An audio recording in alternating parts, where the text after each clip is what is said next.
The scampering champion of the Champagne campaign. According to legend, which is the beautiful elder sister of truth, champagne was invented by a Benedictine monk called Dom Perignon, who shouted to his fellow monks, "Come quickly, I am tasting the stars." This is of course balderdash. Making sparkling wine is simpler. It's bottling it that was difficult. If you put fizzy wine in a normal bottle, it can't take the pressure and explodes. A champagne bottle has to contain 6 atmospheres of pressure. Even now, in the caverns of Moët and Chandon, they lose every 60th bottle to explosion. Moreover, it was English glassmakers who perfected the method in order to keep their cider fizzy, and the French simply stole the technology to bottle their bubbly. Champagne was originally just vin de campagne, or wine from the countryside.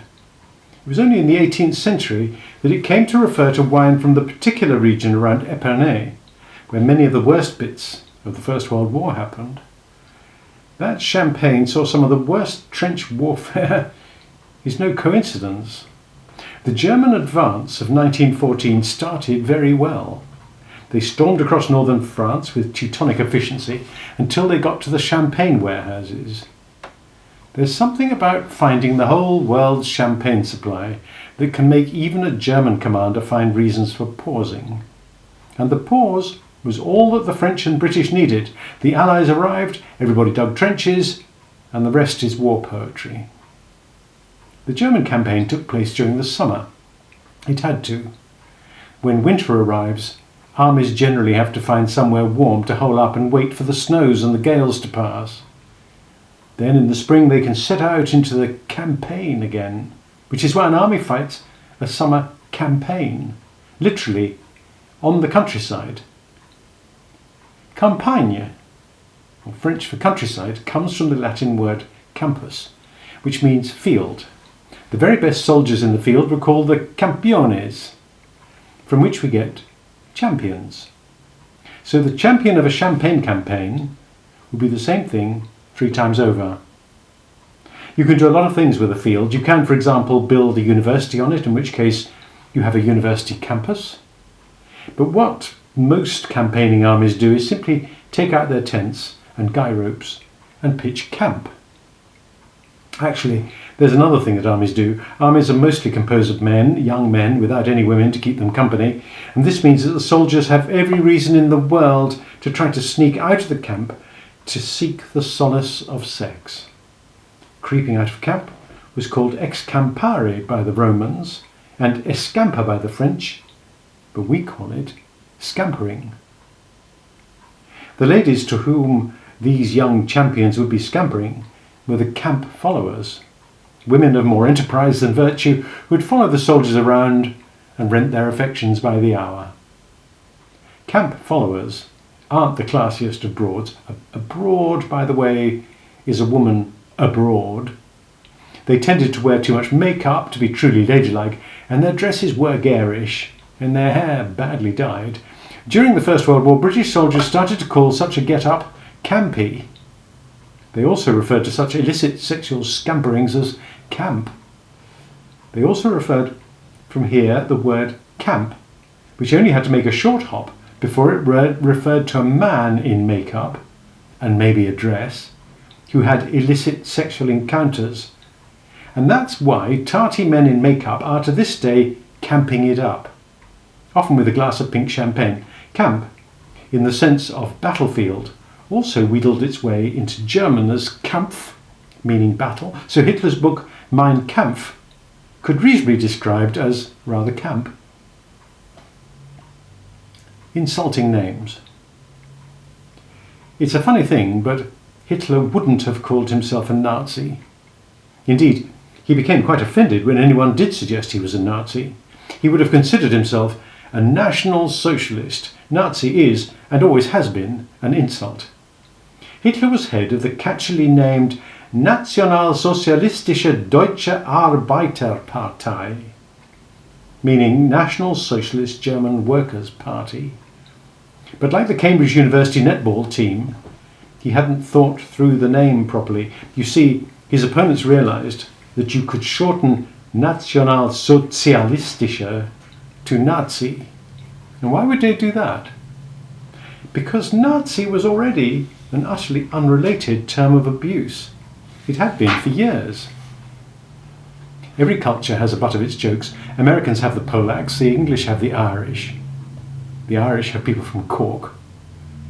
The standard butt of German jokes at the beginning of the 20th century was stupid Bavarian peasants. And just as Irish jokes always involve a man called Paddy, so Bavarian jokes always involved a peasant called Nazi. That's because Nazi was shortening of a very common Bavarian name, Ignatius. This meant that Hitler's opponents had an open goal. He had a party filled with Bavarian hicks, and the name of that party could be shortened to the standard joke name for hicks. Incidentally, hick was formed in exactly the same way as Nazi. Hick was a rural shortening of Richard and became a byword for uneducated farmers. Imagine if a right-winger from Alabama started a campaign called Red States for the Next America. Rednecks. That's essentially what Hitler did. Hitler and his fascists didn't know what to do about the derogatory nickname Nazi. At first they hated the word, then briefly they tried to reclaim it, in roughly the same way that some gay people tried to reclaim old insults like queer. But once they got to power, they adopted the much simpler approach of persecuting their opponents and forcing them to flee the country. So refugees started turning up elsewhere, complaining about the Nazis.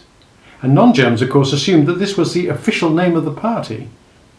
Meanwhile, all the Germans who remained in Germany obediently called them the Nationalsozialistische Deutsche Arbeiterpartei, at least when the police were listening.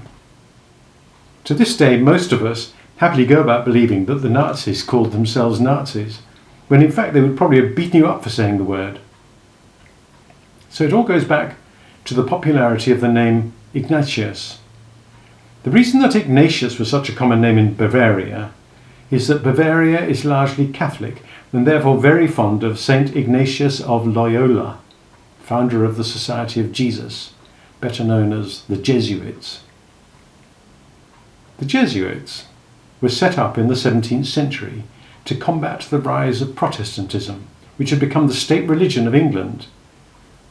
They soon gained a reputation for being very clever indeed, but as the Jesuits' cleverness was largely directed against the Protestant English, English Protestants took their name, made an adjective, Jesuitical, and used it to describe something that's too clever by half and that uses logical tricks at the expense of common sense.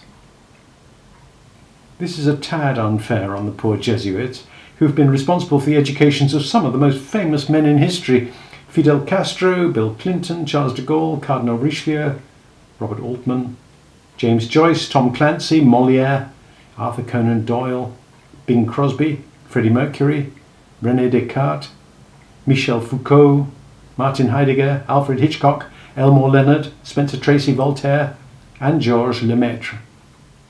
And if the last name on that list is unfamiliar, it shouldn't be. Monsignor Georges Lemaitre was one of the most important scientists of the 20th century. His great idea, proposed in 1927, was the theory of the primeval atom, which of course you haven't heard of. That's because the history of the primeval atom, like the Nationalsozialistische Deutsche Arbeiterpartei, is a name that never made it. It vanished, usurped by an insult.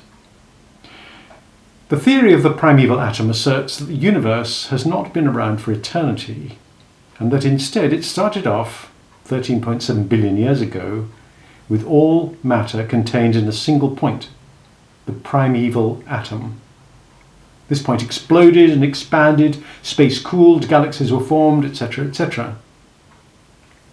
Many people disagreed with this theory, including the British astronomer Fred Hoyle. He thought that the universe had always been around and decided to undermine Lemaitre's theory by calling it something silly. So he racked his brains, came up with the silliest name he could think of. He called it the Big Bang Theory, because he hoped that Big Bang captured the childishness and simplicity of the idea. Names are not earned, they're given. Often the givers don't know what they're doing. Sometimes it's simply a slip of the child's tongue. Peter Pan. Sometimes names come out of almost nothing. W.E. Henley, the poet who wrote Invictus and not much else, had a daughter named Margaret. Margaret died when she was only 5 years old, but not before she had met J.M. Barrie. She liked Mr. Barrie and tried to call him her friendy. But being only 5 and horribly ill, all she could make of the word was Wendy. J.M. Barrie then went off and wrote a play about a boy called Peter Pan, who takes a girl and two brothers off to Neverland. He named the heroine Wendy in memory of little Margaret Henley. So he gave her a sort of immortality, for the play was so popular that parents started to name their daughters after the central character. Although why you would name your daughter after a girl who runs away from home with a strange boy the second the dog's not looking is a mystery. Unfortunately, in Peter Pan, Wendy is shot with an arrow and dies. However, her death isn't a serious matter, as after a little bit of make-believe she recovers enough to start singing in her sleep. Her song is about how she wants a house. And so Peter and his associates build a tiny cottage around her dormant body. This was, of course, the first Wendy house. Back in London, Mr. Darling, Wendy's father, is rather morose about the disappearance of his progeny. He realises that it's all his fault, as he's forced the family dog to sleep out in a kennel. So, as a penance, he takes to sleeping in the kennel himself. In fact, he never leaves the kennel at all and is transported to work in it every day. He's scrupulously polite and raises his hat to any lady who looks inside, but he remains in the doghouse. And so popular was Peter Pan that Mr. Darling's fate became a phrase. So that's a name, a noun and a phrase, all from one story. But Barrie also took names that had been around already. The most famous admirer of Peter Pan was Michael Jackson, a singer and composer of indeterminate tan, who named his home Neverland. This means that Mr. Jackson must have been working for the novelisation, because in the original play, Peter doesn't live in Neverland, but in Never Neverland, a name that Barrie got from a thoroughly real place. The very remotest and most unwelcoming parts of Australia, in Queensland and the Northern Territory, are known as Never Neverland, although today this is often shortened by Australians to the Never Never. Why give a place a name that refers to time? There have been several explanations for that. It was claimed in 1908 that it was called Never Never because those who lived there never wanted to leave. An explanation so remarkably unconvincing that it deserves a prize. An earlier and more plausible story comes from the Gentleman's Magazine of 1862. There is, in a certain part of Australia, a wide and desolate tract of land, a heart-breaking region, which has been christened the Never Never Land. It is so called, I believe, from the impression which its droughty wastes convey to the mind of the traveller on first emerging within its loveless limits, that he will never again emerge therefrom. But the actual origin is a little older and much more racial. A book of 1833 described the strangely peaceful wars of the local Aborigines. There is certainly more talking than fighting in their battles, and it is therefore to be hoped that they will someday send over a few of their people as missionaries to convince civilized nations that it is far worse to cut the throat of a man while alive than to eat his body when he's dead. I was greatly disappointed at not falling in with a tribe on Liverpool plains, but the stockkeepers informed me that they had gone to war against the Never Never blacks, who are so called because they have hitherto kept aloof from the whites. So Barrie's imaginary place came from part of Australia named after black people who would never have anything to do with white-skinned people. This origin is rather odd when you think about Michael Jackson. Herbaceous communication. At the time that the Never Never was being named, the British decided that a warm, sunny country with beautiful beaches was clearly a great spot for a penal colony. If you were caught stealing a loaf of bread in early Victorian Britain, you were sent to Australia, where there was less bread, but much more sunshine. This system was abolished in 1850 when word got back to Britain that Australia was in fact a lovely place to live and therefore didn't count as a punishment. It was decided that lounging on the beach at Christmas did not produce what judges described as a just measure of pain. Rather than join the colonies' work gangs where they might be forced to do hard labour or worse, administration, some of the more enterprising of the transportees set off into the outback, where they obstinately continued to commit crimes. The Australian police would chase after them, hoping to arrest them and deport them somewhere else. However, the population at large tended to prefer the criminal bushrangers to the policemen, and would inform the furtive outlaws about exactly where the long arm of the law was reaching. This irritating and unofficial system of communication became known as the Bush Telegraph.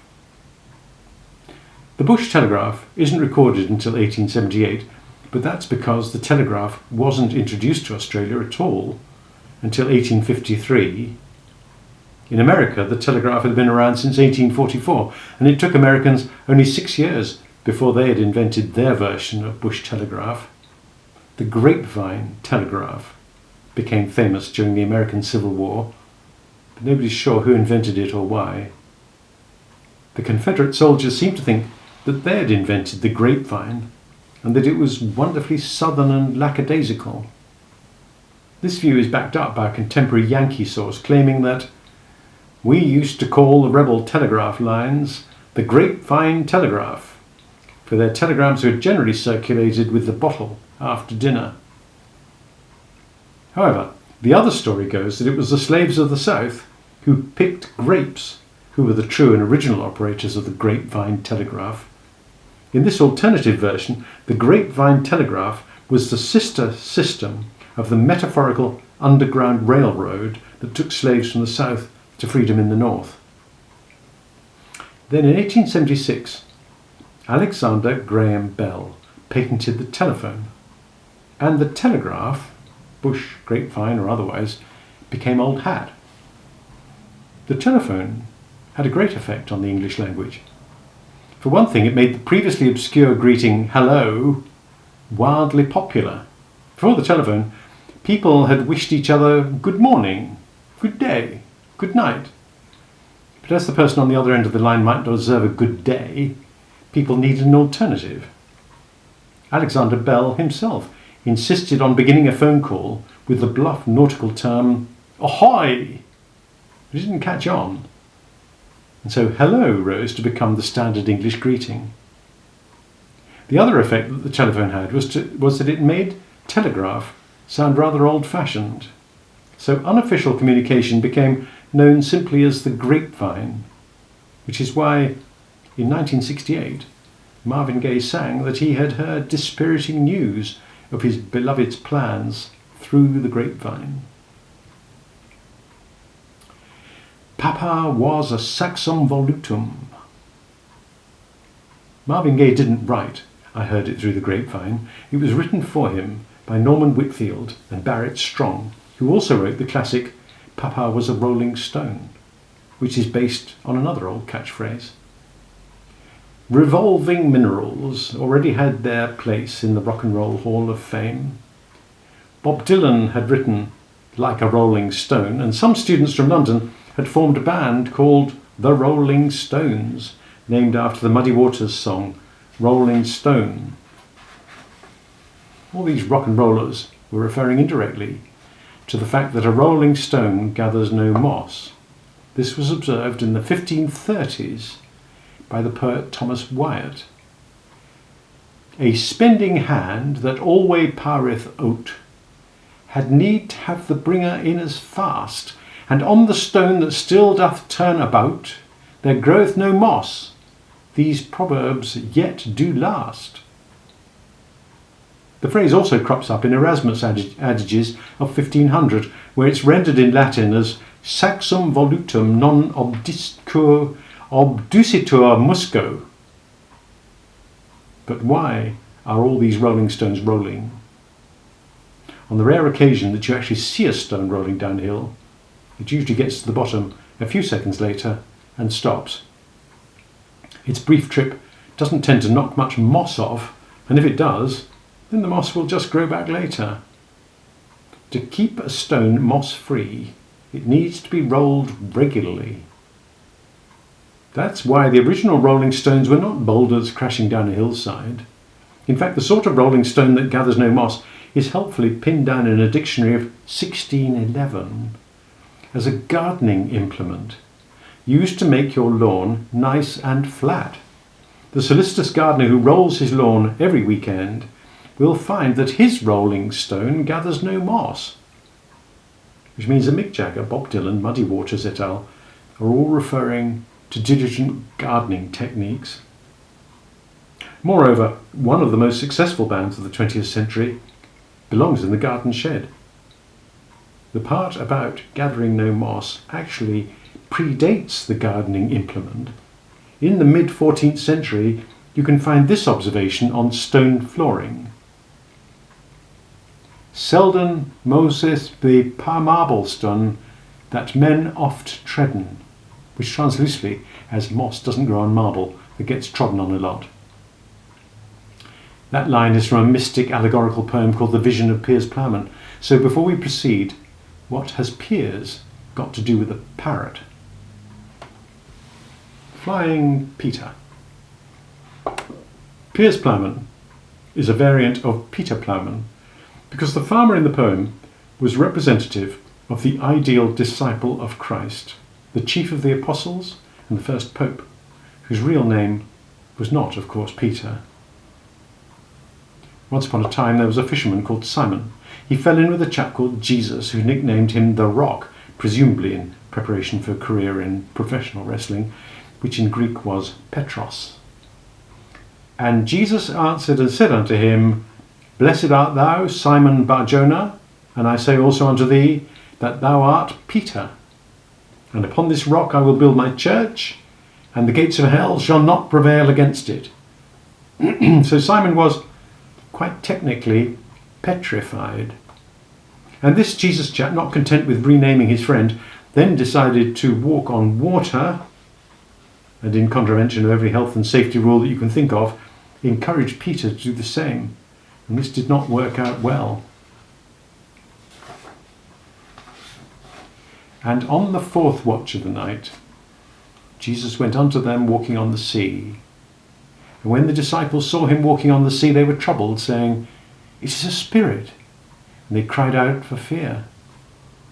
But straightway Jesus spoke unto them, saying, Be of good cheer, it is I, be not afraid. And Peter answered him and said, Lord, if it be thou, bid me come unto thee on the water. And he said, Come. And when Peter was come down out of the ship, he walked on the water to go to Jesus. But when he saw the wind boisterous, he was afraid, and beginning to sink, he cried, saying, Lord, save me. And with that story in mind, what do you call a seabird that appears just before a storm and dips his feet into the water? Call it a storm, Peter. And then you muck about with the letters a bit, just as a cock is a cockerel, until it's called a storm petrel. Peter went into French as Pierre. Little Peters are called Pierrots. And in French, sparrows are, for some obscure French reason, also called perrots. For reasons even more obscure, England then imported this word as parrot. The word first pops up in the alliterative claptrap that the Tudor writer John Skelton was pleased to call his poetry. Skelton wrote an attack on Cardinal Wolsey called Speak Parrot. Some fragments of the poem survive, which is a pity. Parrot got verbed by Thomas Nash at the end of the 16th century in the equally pointless but fantastically titled Have With You to Saffron Walden, an inexplicable work of incomprehensible invective. Parrots are very important linguistically because they preserve the words of the dead. There was an explorer at the beginning of the 19th century called Alexander von Humboldt. He was in Venezuela and found an old parrot that still repeated words from the language of the Aturi tribe. Nobody else did, because the Aturis had been wiped out a few years before. Another tribe had slaughtered every last one of them and returned victorious with, among other things, a pet parrot. This parrot still spoke only words from the tribe that raised him. So all that was left of a Venezuelan civilization were the echoes and repetitions of a parrot. Venezuela and Venus and Venice. The name Venezuela has nothing to do with Venus, but the chap who thought it up was related to her by marriage. Amerigo Vespucci was a Florentine explorer with 3 claims to fame. First, and most obscurely, he was the cousin of a nobleman named Marco Vespucci. Marco married a girl called Simonetta Cataneo, who was possibly the most beautiful woman who ever lived. So beautiful was she that even after she had died in 1476, Botticelli still used his memory of her, and the myriad portraits that already existed, as the model for his Birth of Venus. And in return to Amerigo, not being as noble as his cousin, Amerigo was sent to work in a bank. However, the world of finance couldn't hold him, and at the invitation of the King of Portugal, he set off on an early expedition to the New World. On his return, he wrote several accounts of his travels. These accounts were written in Latin, and so he signed his name using the Latin form of Amerigo, Americus. One of these accounts fell into the hands of a man called Martin Lanzemuller, who, being a map maker, ran off and made a map of the New World marked on it. He was going to call it Americus, but decided that ending a continent name with us simply wouldn't do, because Africa, Asia, and Europa all ended with the feminine A, so he called it America instead. Finally, Amerigo Vespucci named part of South America Little Venice, or in Spanish, Venezuela, because lots of the local tribesmen lived in huts that were built out into the water and supported by stilts, making a sort of ramshackle miniature Venice. What news on the Rialto? For all its drainage problems, Venice has given the English language a fair number of words besides terra firma. Several parts of the city have entered the language. It was Venice that had the original ghetto and the original arsenale, where the warships were made. The first regattas were held on Venice's Grand Canal, and the lagoon in which Venice stands was the original lagoon, and is cognate with English lake and Scots loch, and even the bibliographic lacuna. Venice was the first modern democracy, which is why ballot comes from the Venetian word ballotte, which means small balls. Indeed, the word ballot arrived on English shores inside the history of Italy by William Thomas, because the Venetians would cast their votes by placing different coloured ballotte in a bag. The same naming process happened with the voting in ancient Athens. When the Athenians wanted to banish somebody for not being classical enough, they would vote on the question by putting little black or white fragments of pottery in a box. White meant he could stay, black meant banishment, and these tiles were called ostracons, hence ostracism. Ostracism has nothing to do with ostriches, but is distantly related to oysters. Both words relate to bone. The method and term survives to this day in blackballing. In the Gentlemen's Clubs of London, an application for membership may be refused on the basis of a single black ball in the ballot box. In ancient Syracuse, votes for banishment didn't use shards of pottery, they used olive leaves. And so ostracism was called petalismos, which is far more beautiful. Venice was also the first place to introduce what we would now call newspapers. These appeared in the mid-16th century and were little sheets describing trade, war, prices, and all the other things that a Venetian merchant would need to know about. They were very cheap and were known as halfpenny worth of news, or in the Venetian dialect, a Gazzetta della Novità. Gazzetta was the name for a Venetian coin of very little value, so called because on it was a picture of the magpie, or gazzetta. Gazette was therefore a doubly appropriate name. It referred both to the cheapness of the news and to the fact that newspapers were, from the first, as unreliable as a chattering magpie and filled with useless trinkets like the thieving magpie's nest. The Elizabethan linguist John Florio said that the gazettes were running reports, daily news, idle intelligences, or flim-flam tales that are daily written from Italy, namely from Rome and Venice. How different from our own modern magazines. Now, can you take a guess as to why a magazine is a glossy thing filled with news and a metal thing filled with bullets? Magazines. Once upon a time, there was an Arabic word, khazana, meaning to store up. From that they got makhzan, meaning storehouse, and its plural, makazin. That word sailed northwards across the Mediterranean, which was the middle of the earth, and became the Italian magazzino, which then proceeded by foot to France and became magasin, before jumping onto a ferry and getting to Britain as magazine, still retaining its original meaning of storehouse, usually military, hence the magazine of a gun. Then along came Edward Cave.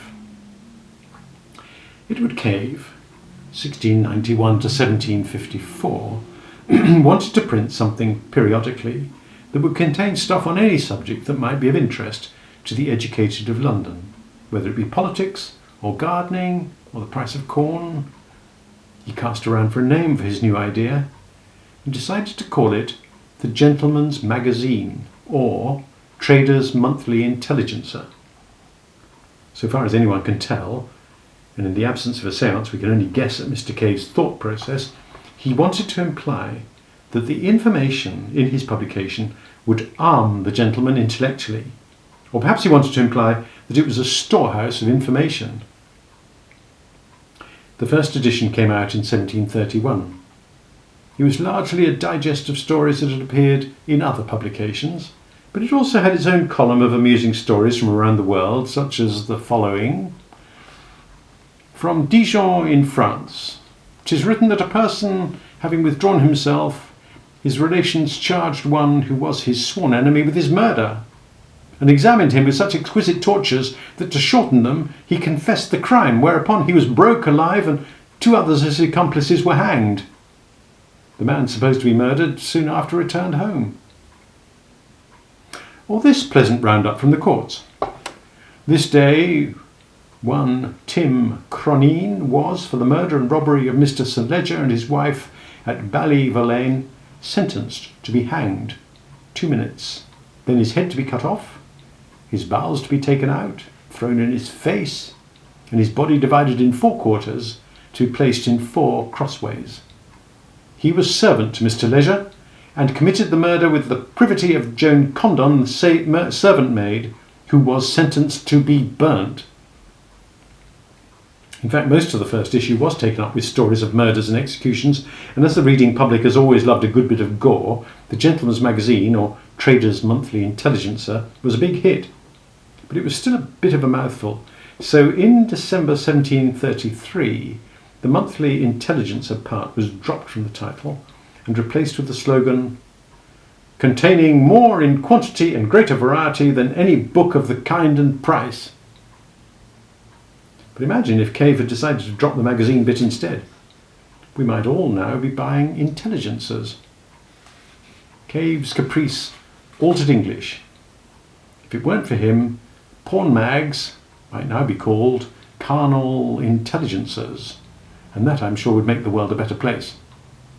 Moreover, Cave's magazine gave employment to a young, penniless and unknown writer whose name was Dr. Samuel Johnson. Dictionary. It's absolutely necessary and fitting that a book such as this should devote a chapter to Samuel Johnson's dictionary, so we won't. After all, Johnson didn't write the first English dictionary. There were plenty before him, and there have been plenty since. The chief recommendation of Johnson's is that he defines a cough as a convulsion of the lungs velicated by some sharp serosity. Dictionaries have been around for ages before the Doctor. Johnson's dictionary was published in 1755, but the joke name Richard Snary was first recorded in 1627. So who was Richard Snary? A country lad, having been reproved for calling persons by their Christian names, being sent to his master to borrow a dictionary, thought to show his breeding by asking for a Richard Snary. Dictionary. A word is always older than its pun. The word dictionary was invented by an Englishman called John of Garland in 1220. But it wasn't what we'd call a dictionary. He had merely written a book to help you with your Latin diction. The first dictionaries that we would recognise were dual language ones for the use of translators. For example, the Abecedarium Anglico-Latinum of 1552 is a terribly useful volume if you want to know that the Latin word for wench always beaten about the shoulders is scapularis. It also contains English words of indescribable beauty like wamble-cropped, afflicted with queasiness, that have since vanished from the language. The first dictionary that wasn't just there to help translators was Cawdry's Table Alphabetical of 1604, which is a list of hard, usual English words like concruciate, to torment or vex together, deambulation, walking abroad, queremonious, full of complaining and lamentation, spongious, like a sponge, and boat. However, the first English dictionary that actually had dictionary in the title was Henry Cockerham's The English Dictionary, or An Interpreter of Hard English Words, which hit the printing presses in 1623. Again, it's not complete, but it is useful. Before 1623, there were actually people who didn't know that an acerce comique was one whose hair was never cut, or that an adicastic is one that will do just howsoever. After 1623, they could look up such useful terms, and 4 years later, dictionary was born. Next up was Nathan Bailey's Universal Etymological Dictionary of 1721 that contained 40,000 words, which is only a couple of thousand short of Dr. Johnson's. The point of Johnson's dictionary is not that it was bigger or more accurate than the others, although it was slightly both. The point of Johnson's dictionary was that it was Johnson's. The most learned man in Britain had poured out his learnedness onto the page. Suppose that you were an early 18th century Englishman and that you were arguing with a friend about the meaning of the word indocility.